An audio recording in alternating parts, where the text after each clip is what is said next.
받으사 동정녀 마리아에게 나시고 본디오 빌라도에게 고난을 받으사 십자가에 못 박혀 죽으시고 장사한 지 사흘 만에 죽은 자 가운데서 다시 살아나시며 하늘에 오르사 전능하신 하나님 우편에 앉아 계시다가 저리로서 선자와 죽은 자를 심판하러 오시리라. 성령을 믿사오며 거룩한 공의와 성도가 서로 교통하는 것과 죄를 사하여 주시는 것과 몸이 다시 사는 것과 영원히 사는 것을 믿사옵나이다. 아멘. 찬송가 370장 함께 찬송하겠습니다.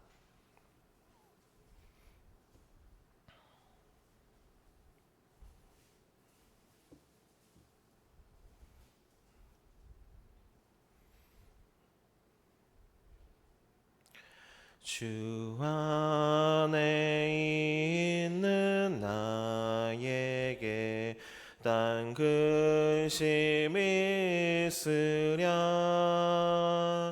십자가 밑에 나가 내 짐을 풀었네.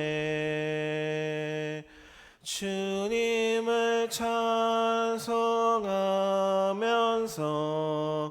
할렐루야 할렐루야 내 앞길 멀고 험해도 나 주님만 따라가리. 그 두려움이 변하여 내 기도 되었고 전날의 한숨 변하여 내 노래 되었네. 주님을 찬송하면서 할렐루야 할렐루야 내 앞길 멀고 험해도 나 주님만 따라가리. 내 주는 자비하셔서 늘 함께 계시고 내 궁핍함을 아시고 늘 채워주시네. 주님을 찬송하면서 할렐루야 할렐루야 내 앞길 멀고 험해도 나 주님만 따라가리. 내 주와 맺은 언약은 영불변하시니 그 나라 가기까지는 늘 보호하시네. 주님을 찬송하면서 할렐루야 할렐루야 내 앞길 멀고 험해도 나 주님만 따라가리. 아멘. 기도하겠습니다. 거룩하시고 자비로우신 주님, 지난밤에도 우리들을 주님 품 안에서 보호하시고 오늘 새날을 허락하시어 예배와 기도로 시작할 수 있음에 감사드립니다. 이 시간 우리들의 예배를 받아주시옵고 우리가 간구하는 기도를 들어주시고 응답해 주시옵소서. 주님, 오늘도 이렇게 주님 말씀 앞에 섭니다. 주님의 음성을 듣게 하시고 말씀으로 하루를 살아가게 하소서. 또한 하루를 섬기며 주님이 주신 이 하루를 믿음과 사랑으로 살게 하시며 모든 순간 주님의 영광을 드러내는 삶을 살게 인도해 주시옵소서. 주님, 브루네오 선교단을 위해서 기도합니다. 선교지를 방문하는 대표단에게 영육간의 강건함을 허락해 주시옵고 오고 가는 여정 속에 안전하게 해외 선교가 잘 마무리될 수 있도록 인도해 주시옵고 함께해 주시옵소서. 주인, 다음 세대를 위해서 기도합니다. 7월과 8월 교회학교 수련회가 다가옵니다. 수련회를 통해 유치부부터 청년부까지 다음 세대 모두가 주님을 더 깊이 만나고 신앙이 자라는 귀한 시간이 될 수 있게 인도해 주시옵소서. 다음 세대 모두가 믿음의 공동체로 단단해질 수 있도록 함께해 주시옵소서. 수련회를 준비하는 교역자분들, 교사분들, 봉사자분들에게도 함께하시어 수련회를 준비하는 데 있어 부족함이 없는 지혜와 영육간의 강건함을 허락해 주시옵소서. 주님, 환우들을 위해서도 기도합니다. 교회에 아픔을 겪고 있는 많은 환우들이 있습니다. 육체의 고통뿐만이 아니라 마음이 지쳐 힘들어하고 있습니다. 이들에게 치유의 손길을 더하여 주시옵고 위로와 평안과 소망을 주시옵소서. 환우들이 건강하게 회복하여 교회에 나와 성도님들과 함께 친교와 교제의 기쁨을 다시 맛보고 느낄 수 있도록 인도해 주시옵소서. 주님의 은혜와 사랑에 감사드리며 우리 주 예수 그리스도의 이름으로 기도드립니다. 아멘. 오늘 말씀은 요한계시록 6장입니다. 요한계시록 6장 1절에서 17절까지입니다.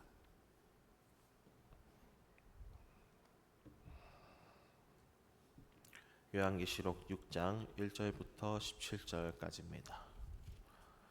16절까지는 교독하시고 마지막 17절은 함께 봉독하도록 하겠습니다. 1절부터 제가 읽도록 하겠습니다. 내가 보매 어린 양의 일곱인 중에 하나를 떼시는데 그때 내가 들으니 내 생물 중에 하나가 우레소리와 같이 말하되 오라 하기로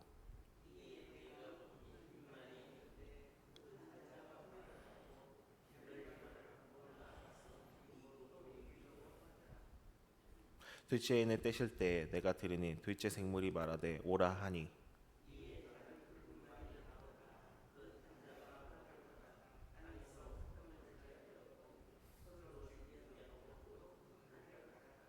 셋째 인을 떼실 때 내가 들으니 셋째 생물이 말하되 오라 하기로 내가 보니 검은 말이 나오는데 그 탄 자가 손에 저울을 가졌더라.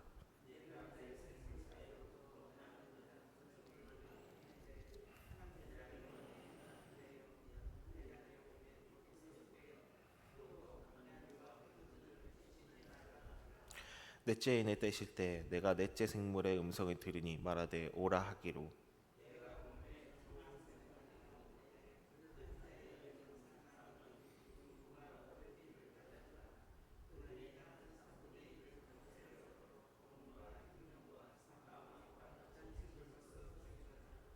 다섯째 인을 떼실 때 내가 보니 하나님의 말씀과 그들이 가진 증거로 말미암아 죽임을 당한 영혼들이 제단 아래에 있어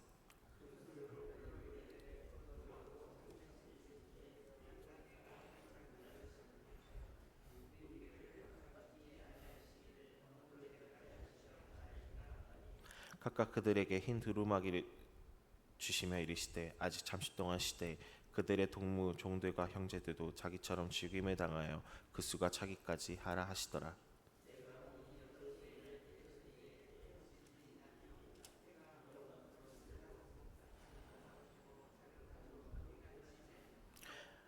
하늘의 별들이 무화과 나무가 태풍에 흔들려 설익은 열매가 떨어지는 것 같이 땅에 떨어지며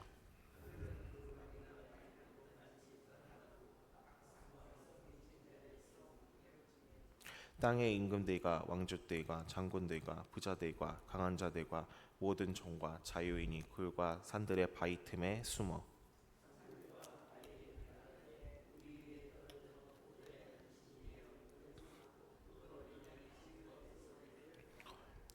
그들의 진노의 큰 날이 이르렀으니 누가 능히 서리요 하더라. 아멘.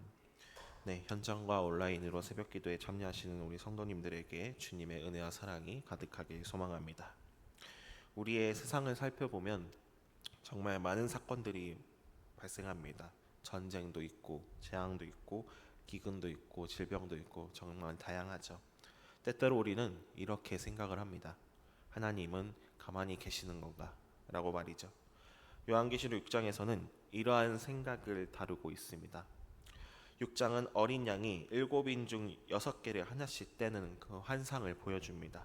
1절에서 인을 떼다는 하나님의 구원과 심판의 계획을 실행에 옮기시는 행위를 뜻합니다.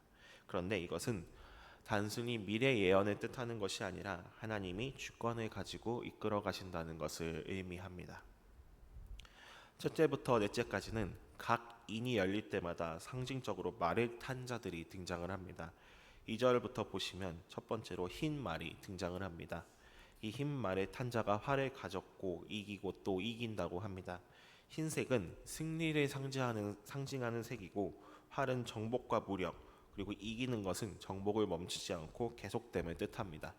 여기에서 면류관까지 등장하는데 우리는 이것이 예수님이 복음을 전파하며 승리하는 좋은 의미로 생각할 수도 있습니다. 하지만 그 의미가 아닙니다. 오로지 자기만을 생각하고 전쟁을 통해 힘을 키우며 전쟁을 즐기는 정복자, 즉 악의 권세자를 뜻합니다. 결국 내 안위와 내 성취만을 생각하는 전쟁이 발생하며 이것은 몰락의 길을 걸어가게 합니다. 이어서 4절에 두 번째로 붉은 말이 등장합니다. 붉은 말의 탄 자가 화평을 제하여 버린다는 것은 평화가 사라지고 분쟁이 일어나는 것입니다. 또 서로 죽이는 것은 전쟁을 상징하고 큰 칼은 무력 충돌을 뜻합니다. 즉 이 4절에서 말하는 이 말은요, 사륙을 예언하고 있습니다. 이어서 5절과 6절을 보시면 세 번째로 검은 말이 등장합니다. 이 검은 말의 탄 자가 저울을 들고 있는 것은 무게를 달아서 팔고 있는 이 곡식값이 비싼 값을 치른다는 뜻입니다. 데나리오는 하루 동안 노동해서 벌 수 있는 것이지만 여기서는 밀 한 대 또는 질 떨어진 보리를 석대밖에 사지를 못한다고 하는데요. 이것은 물가가 치솟는 극심한 기근을 의미합니다. 이어서 감람류와 포도주는 이 기근의 위기로 서민들은 힘들어하지만 감람류와 포도주를 즐기는 부유층은 타격이 덜한다는 뜻을 가지고 있고, 이것은 사회적 불평등과 빈부격차를 상징합니다. 그리고 또 7절과 8절에서는 네 번째 말인 청황색 말이 나옵니다. 이 청황색 말의 탄 자의 이름이 사망이고 음부가 뒤를 따른다고 합니다. 이 음부가 지옥이죠. 그리고 사망과 이 음부로 인해 인구 4분의 1이 죽는 참혹한 일이 일어난다고 합니다. 이것은 검과 흉년 그리고 사망과 땅의 짐승들로부터 발생하는데 결국 전쟁과 기근과 전염병 그리고 악의 세력에 의해서 발생함을 말씀에서 말하고 있습니다. 하지만 우리에겐 인구 4분의 3이 아직 남아 있습니다. 4분의 3이 남았다는 것은 아직 하나님의 진노와 심판으로부터 다시 돌아갈 기회가 아직 있음을 뜻합니다. 하지만 계속해서 하나님을 외면한다면 결국 파멸의 길을 걸어가게 될 겁니다. 9절과 11절, 이때는 다섯 번째 인이 나타납니다. 9절에서 죽임을 당한 영혼들은 순교자들의 영혼을 뜻합니다. 순교자들은 하나님의 말씀, 복음을 전하다가 죽임을 당하는 사람들이죠. 10절을 보시면 하나님이 이 자기들이 흘린 피의 원한을 풀어주시기를 원합니다. 우리는 이 부분을 순교자들이 복수해달라고 생각할 수도 있는데요. 하지만 11절에서 그런 순교자들의 흰 두루마기로 위로를 하십니다. 이것은 순교자들이 입는 것으로 이 흰 두루마기는 의로움을 상징합니다. 그러니까 이들은 복수를 원하는 것이 아니라 하나님의 정의가 세워지는 것을 원한다는 것을 우리는 알 수 있습니다. 또한 더 많은 순교자가 채워질 때까지 참으라고 하시면서 하나님 나라의 증인이 더 필요하니 인내하라고 말씀하시는 겁니다. 이렇게 순교자의 의미를 생각해 봤을 때 순교자의 죽음은 하나님이 악의 세력을 이기는 방법임을 뜻합니다. 그리고 계속 기다리시는 하나님의 자비와 함께 죄인들이 회개하고 주께 돌아와야 함을 우리에게 알려주고 있습니다. 마지막 12절에서 17절까지는 여섯 번째 인이 나타납니다. 여기선 더 큰 재난이 나오는데요. 땅에는 큰 지진이, 하늘에는 별이 떨어집니다. 그렇게 하늘이 두루마리처럼 말려지고 산과 섬이 이동을 합니다. 이것은 하늘과 땅이 붕괴되는 것을 뜻하면서 전쟁과 기근과 지진에 의해서 더욱더 큰 우주적인 재난이 나타난다고 합니다. 이 여섯 번째 인은요, 하나님을 따르지 않은 자들에게 내려지는 심판의 위중함을 나타냅니다. 그리고 이 심판은 왕과 고관, 장군, 부자, 세도가들과 같은 세상의 권력과 부를 믿는 사람들에게 나타납니다. 그리고 이들과 동조하거나 협력한 노예와 자유인들도 마찬가지입니다. 그렇다면 여기서 우리는 하나님의 진노와 심판을 피할 수 있는 사람은 누구일까요? 바로 어린 양의 피로 보호받는 사람입니다. 우리가 아는 양은 비폭력으로 알고 있죠. 특히 요한계시록에 등장하는 이 어린 양은 자기의 희생과 죽음을 통해 세상을 구하는 양입니다. 오늘 말씀을 통해서 우리는 기억해야 될 것이 있습니다. 첫 번째로는 하나님의 진노는 분명하다는 겁니다. 죄와 악의 결과는 처음 네 개의 인이 떼어질 때 드러나는 것들이었습니다. 즉 인간의 교만과 탐욕을 통해 전쟁과 기근과 죽음이 나타나는 것입니다. 그렇기에 죄와 악은 하나님의 적이면서 하나님의 창조를 파괴하는 주범이기 때문에 하나님의 진노가 나타날 수밖에 없습니다. 둘째는 하나님은 인간의 죄와 악에 대응하시는 방법으로 복수가 아니었습니다. 순교자의 이 영혼을 통해서 죄와 악을 회개하도록 계속 기다리시고 자비를 베풀어 주시면서 회복시키고자 하셨습니다. 하지만 끝내 회개하지 않는다면 하나님과 멀어지게 될 것이고 심판과 진노를 피할 수 없을 겁니다. 셋째로는 우리는 어린 양을 통해서 하나님의 구원이 어떻게 이루어지는지를 알게 됩니다. 결론부터 말씀드리자면 이 하나님의 구원은 희생적인 사랑입니다. 어린 양은 자기의 희생과 죽음을 통해 세상을 구하는 양이라고 제가 말씀을 드렸죠. 그렇게 우리는 이 어린 양을 믿으며 살아갈 때 하나님의 구원을 소망할 수 있습니다. 그 어린 양이 바로 우리를 위해 죽임당하신 예수 그리스도이시고 이 예수 그리스도만이 우리의 희망과 소망입니다. 전쟁과 폭력, 기근과 질병 등 계속 죄와 악을 행하게 된다면 언젠간 이 하나님의 진노와 심판 앞에 우리는 서게 될 것입니다. 하지만 하나님은 어린 양이신 예수 그리스도를 통해서 죄와 악의 값을 치르시는 사랑을 보여주셨습니다. 우리의 하나님께서는 우리가 혼란스러운 세상 속에서도 믿음을 잃지 않고 회개하고 돌아오기를 기다리십니다. 이 혼란스러운 세상 속에서 악한 세력이 우리를 흔들지라도 우리는 주님을 향한 믿음을 잃지 말아야 합니다. 죄와 악으로부터 더는 우리는 주님과 멀어져서는 안 될 것입니다. 어린 양을 보내주신 이 하나님의 자비를 기억하시기를 바랍니다. 어린 양이신 예수 그리스도만이 우리의 구원과 소망임을 바라보며 살아가는 동원교회 성도님들이 되시기를 바랍니다. 이 세상이 악함보다는 어린 양이신 예수 그리스도의 소망으로 가득하기를 간절히 소망합니다. 기도하겠습니다. 사랑과 은혜의 주님, 세상은 전쟁과 질병과 기근과 이렇게 혼란 속에 있습니다. 이런 혼란 속에서 우리는 더 이상 죄와 악을 행하지 않고 회개할 수 있도록 인도해 주시옵소서. 어린 양이신 예수 그리스도의 구원과 소망을 바라보며 살아갈 수 있도록 함께해 주시옵고 인도해 주시옵소서. 우리 주 예수 그리스도의 이름으로 기도드립니다. 아멘. 함께 주기도문 하시겠습니다. 하늘에 계신 우리 아버지여, 이름이 거룩히 여김을 받으시오며 나라가 임하시오며 뜻이 하늘에서 이루어진 것 같이 땅에서도 이루어지이다. 오늘 우리에게 일용할 양식을 주시옵고 우리가 우리에게 죄 지은 자를 사하여 준 것 같이 우리 죄를 사하여 주시옵고 우리를 시험에 들게 하지 마시옵고 다만 악에서 구하시옵소서. 나라와 권세와 영광이 아버지께 영원히 있사옵나이다. 아멘. 우리 이 시간 함께 기도하실 텐데요. 제가 기도 제목을 몇 가지를 가져왔습니다. 이 기도 제목을 가지고 함께 기도해 주시길 바라면서요. 첫 번째는요. 이 혼란스러운 세상 속에서 어린 양이신 예수 그리스도의 구원과 소망을 바라보며 살 수 있도록 기도해 주시고, 두 번째는 우리 보르네오 대표단이 안전하게 잘 다녀올 수 있도록 기도해 주시고, 세 번째는 다가오는 교회학교 여름 수련회를 위해서 기도해 주기를 소망합니다. 네 번째로는 동교회 아픈 환우들을 위해서 기도해 주시고, 마지막 다섯 번째로는 우리 각자 우리 성도님들이 가지고 오신 개인 기도 제목으로 함께 기도를 하기 원합니다. 우리 함께 주여 삼창 외치고 함께 기도하겠습니다. 주여 주여 주여. 사랑과 임하신 주님 감사드립니다. 이 허락한 세상 속에서 어린 양이신 예수 그리스도의 구원과 소망을 바라보며 살아갈 수 있도록 인도해 주시옵소서. 주님, 우리 보르네오 선교단을 위해서 기도합니다. 보르네오 선교단들이 안전하게 선교를 잘 다녀올 수 있도록 주님께서 함께해 주시옵소서. 주님, 우리 도원교회 교회학교 수련회를 앞두고 있습니다. 수련회를 통해서 우리 도원교회 교회학교 세대들이 주님을 더욱더 알아가는 귀한 시간이 될 수 있게 인도해 주시옵소서. 주님, 우리 도원교회 아픈 하늘들이 정말 많이 있습니다. 이 아픈 하늘들이 몸과 마음을 치유를 손길에 더하여 주시옵고 주님께서 함께 해주시옵소서. 그리고 다시 건강하게 나와 교회에 나와 기도해 주시옵소서. 교제에 나눌 수 있도록 함께 해주시옵소서. 주님 우리 각자의 기도 제목을 가지고 나아갑니다. 우리의 기도의 간구를 받아주시옵고 우리에게 늘 기도의 은혜와 축복이 더할 수 있도록 함께 해주시옵소서.